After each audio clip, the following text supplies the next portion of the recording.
You are losing critical minutes in the golden hour just because a pile of rubble or a steep hill is blocking your radio signal. If you are still relying only on ground-based radios during a disaster, you are essentially trying to shout through a thick brick wall.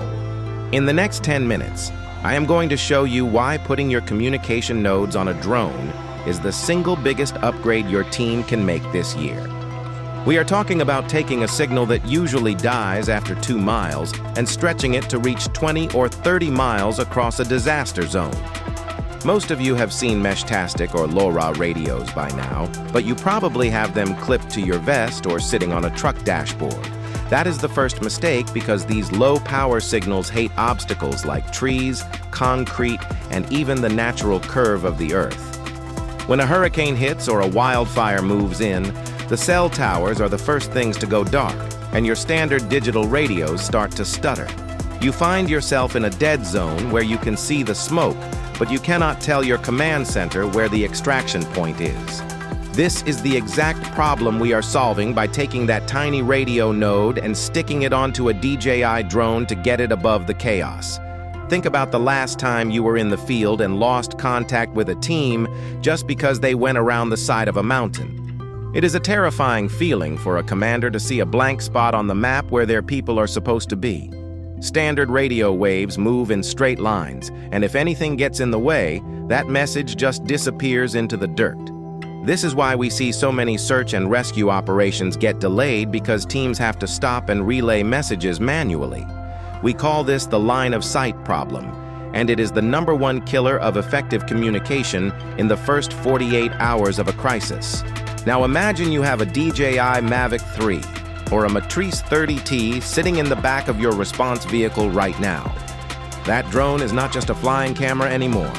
It is a portable, hovering cell tower that you can deploy in less than 60 seconds. By mounting a meshtastic node to the landing gear, you are lifting your antenna hundreds of feet above every obstacle in the area. From that height, the radio waves do not have to fight through buildings or dense forest canopies to reach your ground teams. They have a clear, straight shot down to every single person carrying a small LoRa device on their belt or inside their pocket. Suddenly, that 2-mile range transforms into a massive umbrella of connectivity that covers an entire town or a massive forest drainage. I have seen tests where a single node at 400 feet allowed ground teams to text each other from 15 miles apart with 0 lag. You do not need a license, you do not need a monthly subscription, and you definitely do not need a working internet connection for this to work. It creates a private, encrypted mesh network that only your team can see, keeping your data safe while you work. The best part is that you do not even have to keep the drone in the air the whole time if you have a payload drop system. You can use your DJI drone to fly a solar-powered mesh node directly onto a high rooftop or a remote mountain peak that no human can reach. You just hover over the spot, click a button on your remote to release the hook, and now you have a permanent repeater in place. This automated deployment means you are not risking a pilot's life to climb a dangerous ridge just to set up a radio link. It also means you can leapfrog your nodes across a valley to create a daisy chain of signals that stretches for 50 miles or more. Imagine a flood scenario where the roads are washed out and your teams are separated by 3 different rivers.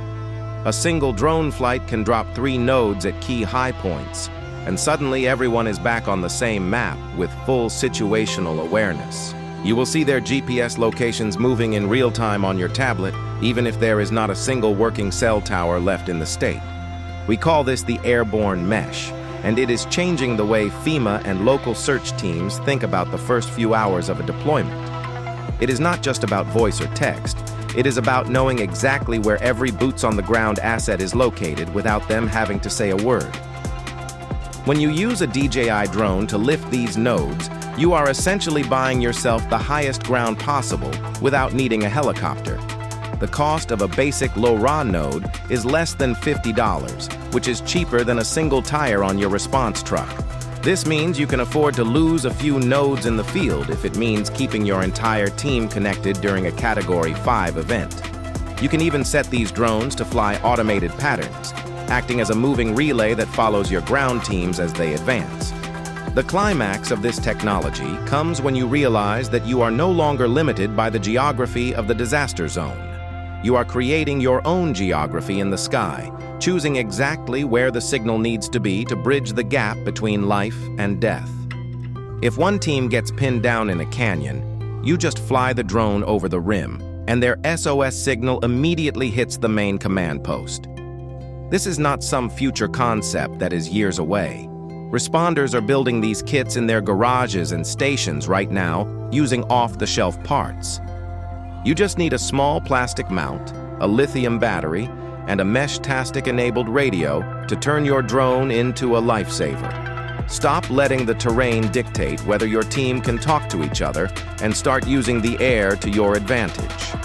If you want to see the step-by-step guide on how to build one of these airborne nodes yourself, check out this next video right here.